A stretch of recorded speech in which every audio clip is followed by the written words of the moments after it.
Greetings. A little delayed here today on this pre Super Bowl, this Super Bowl Eve. What, Super Bowl 53? Okay. All righty. Everything should be functioning properly. Voice. Okay, all right, just noticed that I've been playing around with Facebook and learning how to use it while doing a watch videos. I'm like, man, one video, you know, what is it, 400,000 hits? But girl dancing, young lady, can't be no more than if she is not a teenager dancing just almost naked on the thing. I'm like, 400,000 hits. You know, you talk about economic empowerment and things that could change your life around so you can have a quality life. You know, you barely get any visitors. The state of affairs. It was interesting, but you know, there's a time and place for everything. All right, so we want to continue our series on the state of Black America, and like I mentioned before, one of the main things that I observe is that we all know the problem. We good at complaining about the problem, but we don't have any desire or know-how to fix it. Let me, this t-shirt I have one that says justice on trial, right? And I went to this Michelle Alexander, you know, it was at Loyola Marymount. And there was a lot of white people up in there too, and they were upset because their sons and daughters were starting to get locked up. It was a few years ago. And I had a display out there, the program display, getting it going, the books and stuff, handouts and stuff like that. You know, to my amazement, you know, going by the desk, white people bought, they stopped, they looked at it and stuff. Black people just look at you, just keep going. You know what I'm saying? We're not tuned in to economics and or it's just a racial thing. You know what I'm saying? We see somebody look like us and we just shut down. And you know, it's an impulse that we have to fight. And I remember, you know, even you see things like, oh, I don't want to watch that. You know what I'm saying? Once you look at it, though, you see how compelling and how well reasoned the presentation are in most cases. So it's something that we have to deal with our mind. We have to deal because that's not healthy. Even when you are talking to people, you can't even talk about politics. You can't talk about religion, and before you start arguing.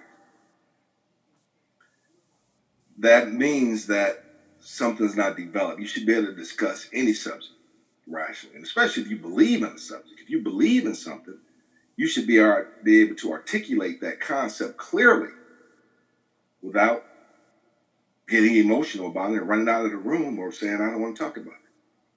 And that's both sides of the table. Can't talk about politics.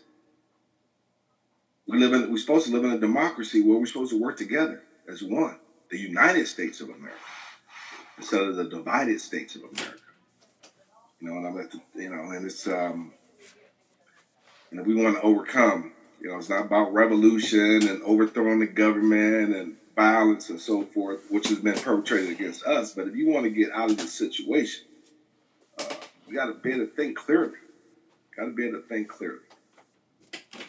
So, and last few, I've been working diligently to build up the called the Boardwalk School of Economics.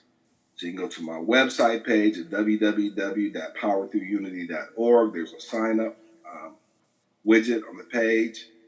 Go to boardwalklifeplan.com. That's the business and legal branch. And all this about education. That's where my blogs are situated, blogs on the subject. A lot of them loaded up. First of all, I'm dealing with the basic stuff before we elevate. The basic issue of cultivating the mind, making sure that we are healthy, wealthy, and wise. But you have to nurture thought. And Scriptures say our people perish because of the lack of knowledge. Study to show thyself approved. And you can't just have one book, you know what I'm saying, which is just like a glimpse of a neighborhood, and then discard the rest of the world that's going on around you. Can't do that. You have to be able to think. And the whole world is in distress now. The whole is in upheavals, whether it's environmental destruction or man-made destruction. And our poor and our Indian brothers, the ones who they took aside and designated them as Indian in America, they're going under. They're having a hard time. They're having a really hard time.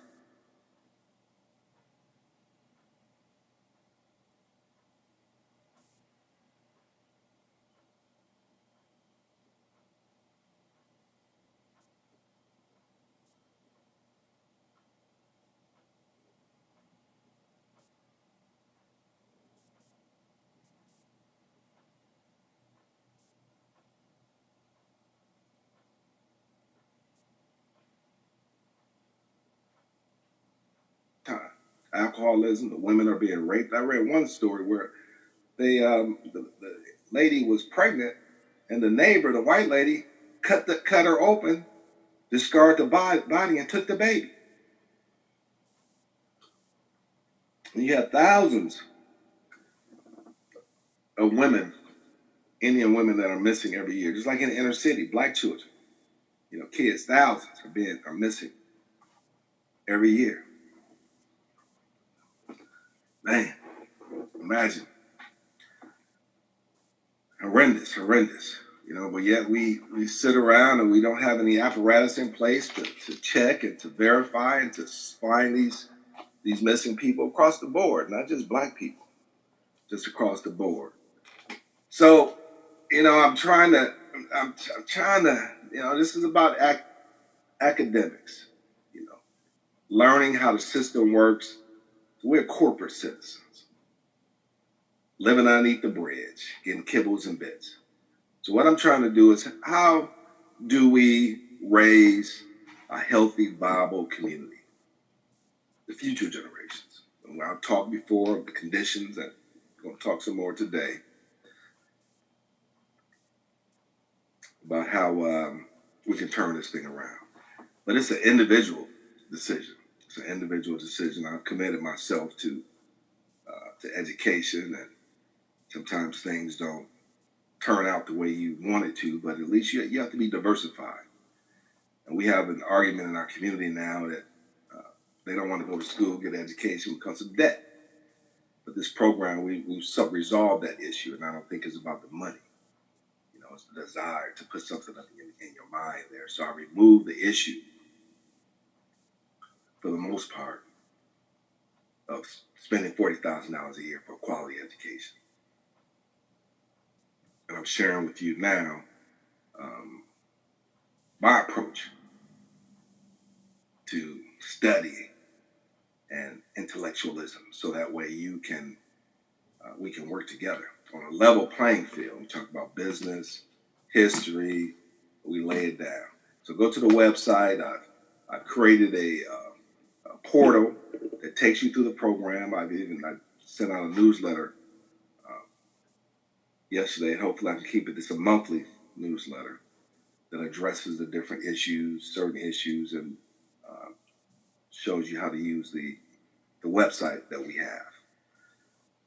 All right, it's the bottom line is individual, taking personal responsibility, and this is a program that you as an individual can, in the privacy of your own home, can sit down and meditate. So I'm starting out real basic, tilling the soil of the mind, so we can plant some good seed here. And I'm and it's a growth process. And sometimes you hit a level where you get frustrated and your brain starts hurting. That just means that your brain is growing. It's making more room for knowledge.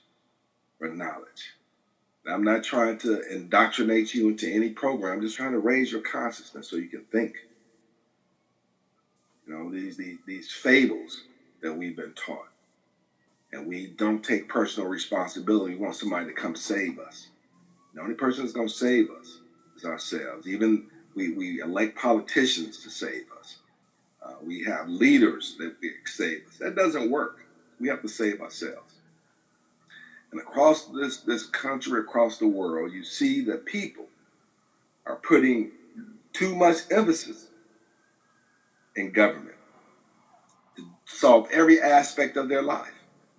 And the government has stepped into the shoes of that responsibility, but they're acting as a tyrant. It's like a split personality, the good and the bad. But most governments act like tyrants, which is representative of the controlling class in the country. They use that as a tool to control. And the objective of government and the church, because they work hand in hand. There's no separation of church and state. That's why 501c3s are ineffective. The goal of the church is to keep the people back bent and head bowed. You are sheeple. And that's the only interest. You're a means to an end. So if you want to break out of that, if we want to break out of that, we have to understand that it's the people that have the power. And they teach you that in a religion that you give your power that was given to us by God. And even in the scriptures, the power that has been given to us, we have voluntarily given it away to a middleman. Given it away to a middleman. It starts when we're as children. When the parents teach us that there's a Santa Claus. Oh, Santa Claus did that. Now, not only have they lied to us and teaching us how to lie, just like when I was growing up and the parents, the phone rang, kids, oh, tell them I'm not here. Tell them I'm not here. Tell them I'm not here. In my household, my mother never did that. If somebody calls, she like, I don't want to talk to them, or I ain't never seen her not want to talk to nobody. Pick up the phone. But in a lot of other homes, you see tell them I'm not here. Tell them I'm not here. You're teaching your child a lie. And just like with Santa Claus and Easter Bunny, you're teaching the children to lie, a fable. That's part of the control mechanism. So when it comes to Santa Claus, some fat white man gonna slide down your chimney, right, and leave something under a tree without taking anything. So this one time of the year, instead of somebody breaking in your house, which is breaking and entering, it's a criminal act. Instead of taking something, breaking in your house, taking something, they actually leaving something, right?